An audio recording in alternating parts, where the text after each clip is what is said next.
Alright, let's break down this TPK here. I'll start by saying this game is run by the DM, is the owner of the shop, the game shop in which we are playing, and the party members involved clockwise from me. We have Larissa, a 15-year-old human female rogue that is lawful neutral. Next we have Belrind, a, I guess, middle-aged male pixie. Bard, chaotic neutral. New playerly fighter, human male, I guess. He doesn't matter, he has not been with the party as long as the rest of us have. Then there is Golbez, our giant-blooded male, middle-aged, I guess. He is a few levels of monk and the rest of it paladin, so his alignment is supposed to be lawful good, which he doesn't really play. Then there is Mar. I'm not sure what to call Mar.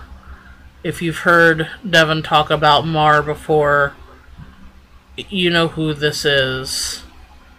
At the time in the game, he was currently in the form of an oversized licorice and nutmeg flavored gummy bear.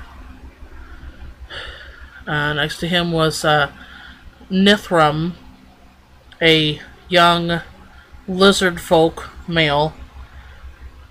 I believe he's some kind of a mage, war mage, something. He does magic, and he's tough. And he is, I believe he's chaotic neutral as well. I don't know what alignment Mar was, by the way. Sorry, I missed that. Chaotic, stupid, I believe. Then there is Devin's character, Tilo, who is a middle-aged male goblin, kind of city goblin-ish kind of build, who has some levels of hunter and the rest levels in clerk, I believe. The setup, we were at the temple of his goddess Evandra, where he'd just been ordained as an official clerk for his goddess, supposed to be going around preaching and crap.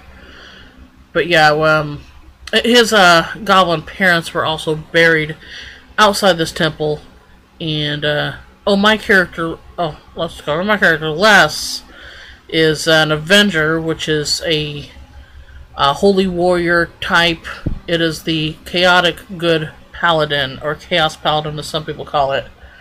Les is was born a female, raised by her stepmother and father as a male, and has some gender issues. Recently, by the storyteller's decision, acquired a belt of gender change, so that's currently the body is the male, yeah. But anyway, that aside, Les and Tilo had just come from the graveside of Tilo's parents and come around to the front of the temple where the rest of the party was gathering, waiting for us to get back, just kind of goofing off, playing with their new magic items. In the town, the storyteller had given us a school in that town where they are letting people test out unidentified magic items. So a bunch of the party members, not every single one of them, had grabbed magic items to test. Some of them had them slightly identified as, okay, this is a powerful item, this is a cursed item, this is not a cursed item. But some people did not have their items tested to see kind of what they were, if they were cursed or not, and how powerful.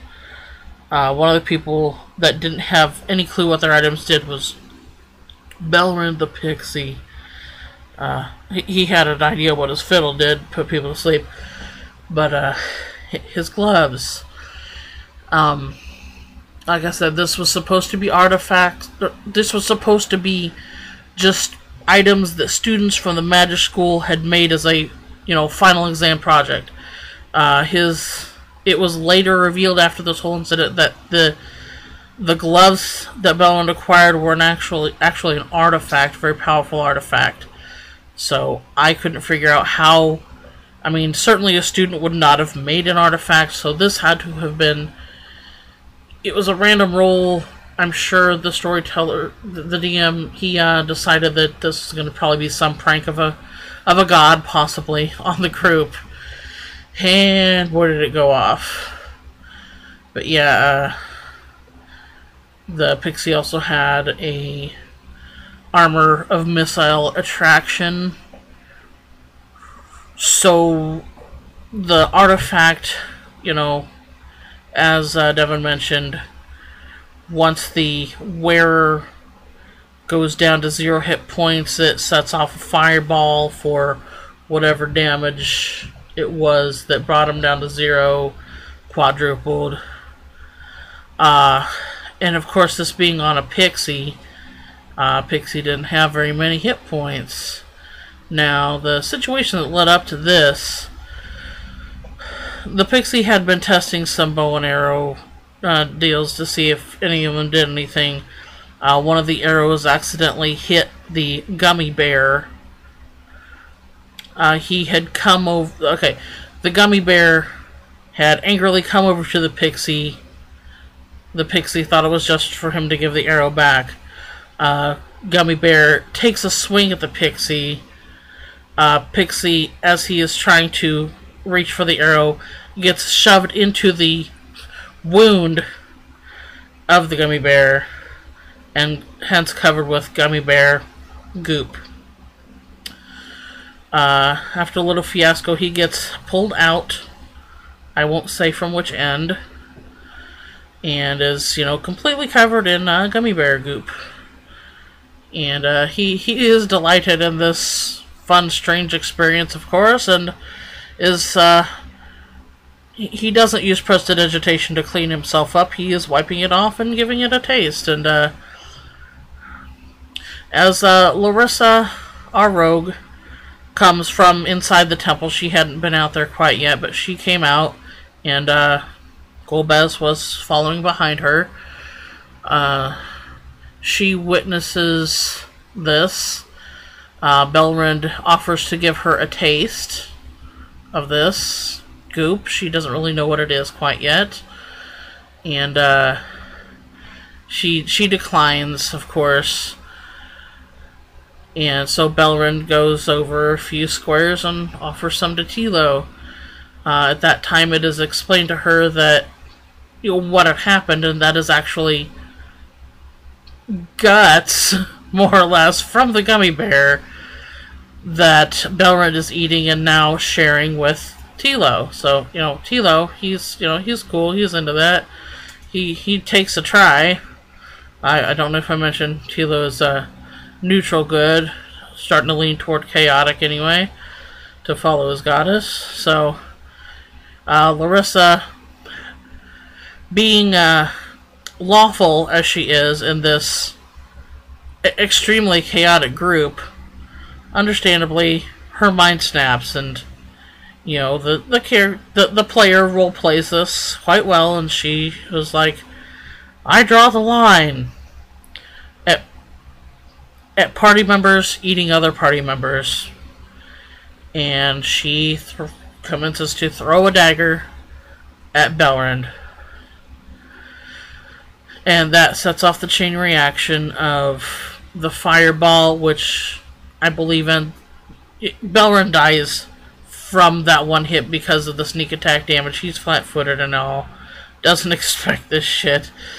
Fireball goes off. I make my save, and so does Golbez. scope as nobody else does, but I think a few people had evasion. You know, I'm not huge into D&D, so I don't know, you know, all the ins and outs of these things, but it sets off magic items get damaged, and supposedly when a magic item gets damaged, it explodes. I'm not sure how that happens, but okay. So, people's magic items are damaged by this massive fireball to the point where everything starts popping and all this magical damage from all these exploding items ends up killing the entirety of the party present. There was 2 members of the party that were actually present, that the players weren't there, but their characters were considered there. So, yeah, that's... I mean, like I said, I don't understand how all these magic items popping off can just explode like that, but okay. I don't know if it was just supposed that, okay, only 2 members are gonna live from this experience, and that's not right. So the storyteller decided that he was gonna make it a bigger explosion, make everybody die, and then I don't know if we're gonna go for a reset or what we're gonna decide. It is the DM's birthday next Thursday, so we're gonna bring a snacky treat and see what goes on. If certain party members are gonna decide to be rezzed or not, or if it's just going to be a reset, and if it's just gonna be a reset after dying as a level 9, almost level 10 player character. I don't think I'm gonna rejoin Thursday's game if that happens.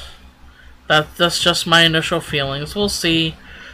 We'll see what the DM decides. I'm sure y'all have heard plenty from Devin about what kind of game this is on Thursdays, so we'll just see what happens. I just thought I'd set everything straight as far as the sequence of events of what actually led up to the annihilation of that party. You know, just conflict of interest. I personally think this party would have been a lot better off if there were no lawful party members. Just saying.